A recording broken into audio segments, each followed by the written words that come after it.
Bonjour, aujourd'hui nous sommes dans le département du Gard et nous faisons escale au Grau du Roi.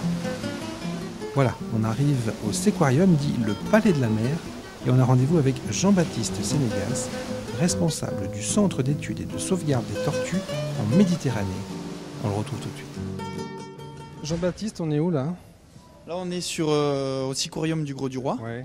dans lequel on a créé C'est le Palais de la Tortue là ? le Palais de la Mer et Ouais. de la Tortue aussi à ce niveau-là, puisque le Séquarium a créé un musée sur les tortues marines en 2005, où on peut tout y découvrir sur la diversité, le nombre d'espèces, où elles vivent, ce qu'elles mangent, quels sont les dangers et qu'est-ce qu'on peut faire aussi pour les protéger. Et c'est là qu'on... Et c'est quoi les dangers alors ? Les dangers, ça dépend un petit peu où se trouve la tortue. D'accord. Mais pour la Méditerranée, les dangers vont être les captures accidentelles dans les filets de pêche, D'accord. les collisions avec les bateaux, mais ça peut être aussi sur les sites de ponte, le tourisme, D'accord. puisque les tortues vont aller pondre en juillet, août, au moment le plus chaud, mais c'est aussi le moment où il y a le plus de monde sur les plages. D'accord. Donc ça marche pas quoi. Donc voilà, c'est un gros souci pour les tortues marines. Ces tortues qui sont protégées en annexe 1 de la Convention de Washington. D'accord. Et qui en font des animaux les plus protégés au niveau de la mer Méditerranée et dans le monde. D'accord. Et toi, c'est quoi ton rôle ? Moi, je suis le responsable du centre de soins. D'accord. C'est un centre où on va récupérer les tortues marines qui sont blessées. On va les soigner et bien sûr, on les relâche en mer par la suite. On va voir ça ? On va voir ça. Allez. Donc Jean-Baptiste, voilà le cœur du centre. Voilà, nous voilà dans le centre de soins que nous venons de réhabiliter cette année avec des nouveaux bassins, D'accord. un nouveau carrelage, etc. Grâce à une subvention de l'ADREAL. C'est quoi la drame ? On peut le C'est la citer, direction du... de l'aménagement du territoire. D'accord, ok. Et là, je vais vous présenter Amélie, qui travaille aussi au centre de soins, au CESTMED. Bonjour Amélie. Donc Amélie qui s'occupe des tortues marines, des soins, mais aussi de réaliser une base de données avec tout ce qu'on peut espérer trouver sur les tortues marines. C'est-à-dire, ça va être les poids des tortues, la taille, savoir ce qu'elles ont mangé, où on les a trouvées, etc. D'accord. Donc là, elle a un nom, vous leur donnez des noms ? Alors c'est souvent le nom, ça va être souvent le nom de la personne qui l'a trouvé ou le nom du bateau du pêcheur qui a trouvé ou capturé accidentellement la tortue. D'accord. En l'occurrence, celle-ci, cette tortue, mais c'est un mâle. D'accord. C'est le bateau, un chalutier du Grau du Roi, Salsa, qui l'a récupéré. D'accord. Et les gens, donc, quand ils le récupèrent, ils ne la rejettent pas, ils vous l'amènent. Alors nous, il y a une grosse partie de notre travail où on va travailler là-dessus, c'est-à-dire qu'on va essayer d'établir une relation de confiance avec les pêcheurs. D'accord. Pour que ceux-ci nous appellent s'ils capturent une tortue ou appellent le réseau Tortue Marine. D'accord. C'est bien ça, hein ? Oui. C'est bien. Qu'est-ce que tu vas faire là ? Là, je vais lui donner à manger, aux autres aussi. Donc, ça mange quoi alors ? Là, on leur donne du poisson, soit du merlan, soit du hareng. Là, c'est du merlan. Donc je vais lui en donner 5 ou 6 parce qu'il est énorme, donc il lui faut bien 6 poissons par jour. Jean-Baptiste, elle ressort quand elle est libérée quand ? Alors celle-ci, on va la relâcher le 1er octobre. Là, on l'a gardée quelque temps en observation, puisqu'une tortue qui est capturée dans un... Et traumatisée. Qui est traumatisée, qui est capturée dans des filets de pêche, peut avaler de l'eau de mer, et si de l'eau de mer passe dans ses poumons, on peut risquer la pneumonie. Ah d'accord, ok. Mais c'est comme nous alors. C'est comme nous. D'accord, ok. Donc on va la garder en observation, et puis celle-ci, on va la baliser. C'est-à-dire qu'on va lui coller un transmetteur, une balise Argos, et puis on va pouvoir la suivre pendant 1 an et demi, au jour le jour. D'accord. Alors tout ça dans le but d'en connaître plus sur l'espèce, mais aussi de savoir si une tortue qui a passé du temps dans un centre de soins est capable d'être réhabilitée au milieu naturel. Et vous avez déjà mis des balises sur les tortues, ça marche ? Oui, on a déjà fait, en 2005, c'était la première tortue balisée en France métropolitaine, et elle s'appelait Isis. Et cette tortue, on l'a suivie pendant 1 an, et on l'a relâchée au Grau du Roi, et 1 an après, elle était en Grèce. En Grèce ? Elle avait fait 5000 km. Ah oui, ça blague pas, hein. Ça nage tout le temps, ça fait... Alors ça suit les courants, ça nage, ça fait à peu près 30 km par jour. 30 km par jour. C'est magnifique, hein. Là, avec une taille comme ça, on peut estimer son âge ? Alors c'est très dur d'estimer l'âge d'une tortue. On compte pas le nombre de... Alors non, ça marche pas, c'est pas comme... même pas chez les coccinelles, le nombre de points, je crois que ça marche pas non plus. Mais c'est en fonction du poids et de sa taille qu'on va estimer. Là, on sait que c'est un mâle, donc elle est mature sexuellement, donc elle a forcément plus d'une vingtaine d'années. D'accord. Après, ces tortues-là peuvent atteindre jusqu'à 80 ans. 80 ans. Ouais. C'est rien à côté, nous. Hein. Elle est plus vieille que nous, certainement. Oui, c'est vrai. Hein. On lui donne le respect. Et alors, c'est quoi, quand elles arrivent là, elles sont quoi? Elles sont traumatisées, blessées physiquement? Alors les causes, les dangers en Méditerranée, sur notre littoral, ça va être la capture accidentelle, les collisions avec les bateaux, les hélices, etc. Et aussi l'ingestion d'hameçons, de fils de pêche, mais aussi de matières plastiques. Voilà.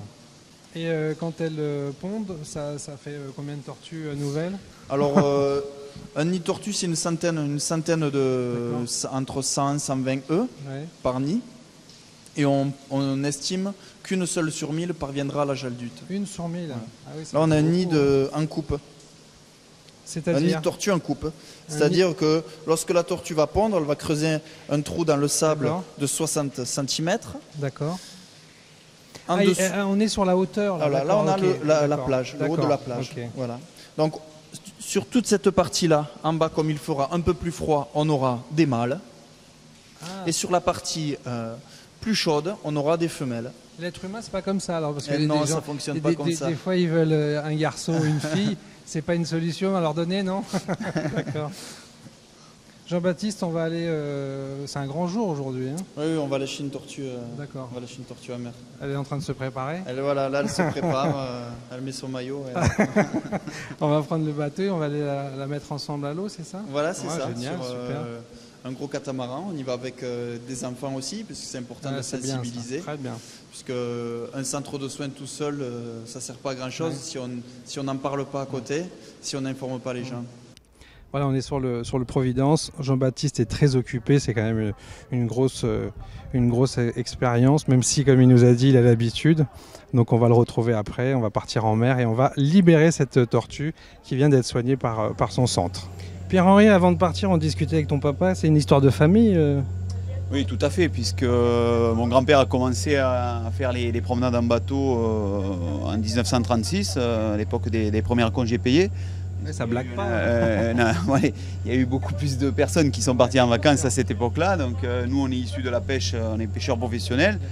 Et puis on a dérivé petit à petit sur le tourisme, étant donné qu'il y a eu une influence de personnes à partir de cette époque. Donc là, à l'heure actuelle, c'est le 6e bateau ou le 7e bateau de la famille. Donc on a commencé par des tout petits bateaux de 10 personnes pour arriver à un maxi catamaran d'une centaine de passagers. On peut emmener combien de personnes? Alors à l'heure actuelle, on a 97 places assises avec 3 membres d'équipage. Donc c'est un bateau dernière génération. Donc on fait voile et moteur, qui permet d'avoir une économie d'énergie. Et catamaran pour avoir beaucoup plus de largeur sur le bateau et plus stable et beaucoup plus de passages pour notre clientèle, beaucoup plus aéré. Changer des bateaux traditionnels où on est plus ou moins serré selon les bateaux qu'on emprunte. Et des balades à la voile, c'est une vraie démarche environnementale, c'est un choix? Oui, c'est un choix. Déjà, c'est très sympa la voile, hein, donc ça fait plus ou moins rêver la clientèle. Donc pour nous aussi, c'est beaucoup plus agréable de naviguer à la voile que constamment au moteur. Et ensuite, la voile, c'est joli, quoi. Hein, c'est une carte postale d'un voilier, c'est très agréable à regarder.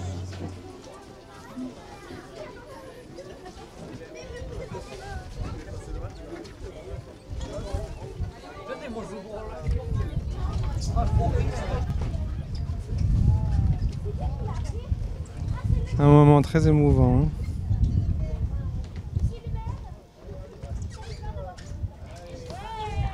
Jean-Baptiste, voilà, c'est fait, ça est parti. Oui.